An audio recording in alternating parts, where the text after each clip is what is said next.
पंचायत समिती भद्रावतीच्या वतीने आयोजित मुख्यमंत्री समृद्ध पंचायत राज अभियान तालुकास्तरीय कार्यशाळेला उपस्थित मंचावर उपस्थित आपल्या तालुक्यातील BDO साहेब काळजी, त्याचप्रमाणे मंचावर प्रमुख पाहुणे म्हणून लाभलेले बंडू पाटीलजी नंदावरे, सुधाकरजी रोहनकर,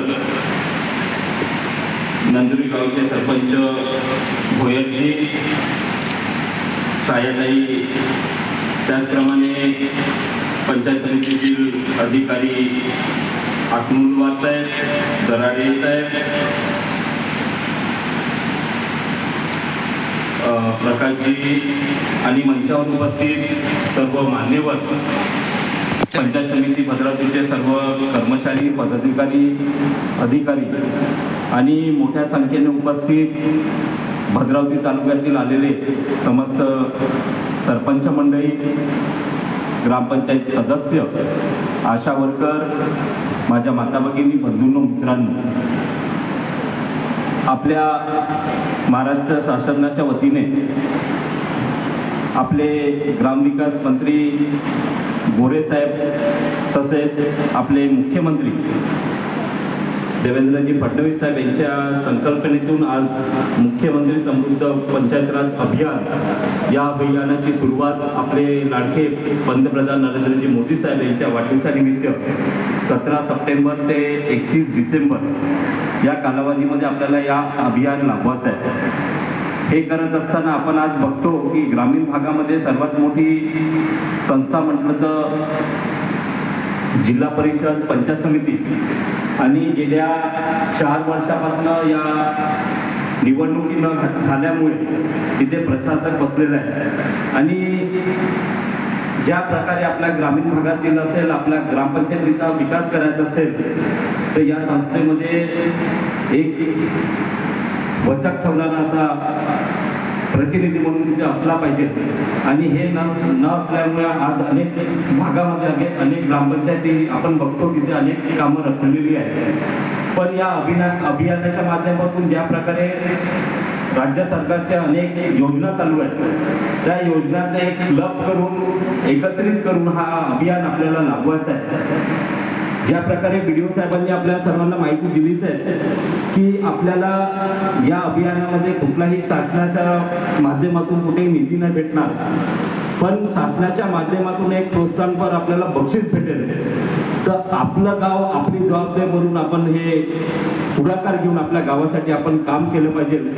कारण की ज्या प्रकारे राष्ट्रसंत तुकडोजी महाराज म्हणतात की जर आपल्याला देशाचा विकास करायचा असेल तो आपल्या गावातून आपल्याला करावं लागेल. यासाठी आपण फक्त ग्रामपंचायत सरपंच आणि सचिवांचं काम नाही तर हे सामूहिक आपल्या सर्वांची जबाबदारी आहे. या जबाबदारीच्या माध्यमातून आपण सर्वांनी पुढाकार घेऊन आपल्या गावासाठी काहीतरी देणं म्हणून आपण सर्वांनी केलं पाहिजे. आपला गाव कसा चांगला होईल, विकसित होईल आणि आपल्या गावाला कसं पारितोषिक भेटल. आज आपण बघितलं तर तालुका स्तरावर, जिल्हा स्तरावर, विभाग स्तरावर आणि राज्य स्तरावर बक्षिसाचं शासनाच्या वतीने जाहीर केलं. तर आपण आपल्या गावासाठी काय करू शकतो हे मनात हे केलं तर आपण निश्चित आपण हे बक्षीस मिळवू शकतो हा विश्वास आपल्याला देतो. आणि या कार्यक्रमाच्या निमित्ताने बराच वेळ झालाय, आपण सर्व इथे बसलेत. या कार्यक्रमाच्या निमित्ताने मी इतकंच बोलेन की ज्या प्रकारे प्रशासन आपल्यासोबत आहे, शासन पण आपल्यासोबत आहे. काही मदत लागली तर आम्ही BDO साहेब असतील, तहसीलदार साहेब असेल, शासन म्हणून आम्ही आहे नेहमी आपल्या पाठीमागे खंबीरपणे उभं राहील हा विश्वास आपल्याला देतो. आणि ज्या प्रकारे आज मी निवडून आलो, 8 महिने झाले, अनेकांच्या अपेक्षा माझ्याकडनं आहे. मी आपल्याला एकच गोष्ट म्हणेल की आपण 10 वर्ष आपण वाट पाहिली, आपण 1 वर्ष मला द्या. जे जे आपले कामं असतील, आपल्या मागण्या असतील ते सरकारच्या माध्यमातून ते पूर्ण करण्याचा विश्वास मी आपल्याला देतो. आणि तो विश्वास ठेवून आपण मला निवडून दिलं ते कधीही व्यक्त जाणार नाही. आणि कालच आम्ही ग्रामीण भागाचा दौरा केला. येणाऱ्या डिसेंबर महिन्यामध्ये आपल्या विदर्भाची विदर्भ आपलं नागपूरला अधिवेशन आहे आणि हा जो सोयाबीनचा मुद्दा आहे, हा सोयाबीनचा जो प्रश्न आहे आपल्या विदर्भामध्ये प्रत्येक जिल्ह्यामध्ये हा नुकसान आपल्या विदर्भामध्ये आपल्या शेतकरी बांधवांचं झालंय। निश्चितपणे कालच आम्ही तहसीलदार साहेबांना प्रत्येक पटवाऱ्यांना पाठवून त्याचे पंचनामे करून एक अहवाल पूर्ण तालुक्याचा प्रस्ताव तयार करायला लावला। तो पूर्ण करण्यासाठी आणि आपल्याला नुकसान भरपाई देण्यासाठी मी कटिबद्धच राहील हा शब्द आपल्याला देतो आणि पुण्याच्या या कार्यक्रमाच्या निमित्ताने सर्वांना खूप खूप शुभेच्छा। आपलं गाव कसं आपल्याला विकसित करता येईल यासाठी आपण सर्वांनी एक पाऊल पुढे घेऊन या अभियानामध्ये यशस्वीपणे भाग घ्यावा हीच आपल्याकडून अपेक्षा करतो। धन्यवाद। जय हिंद, जय महाराष्ट्र।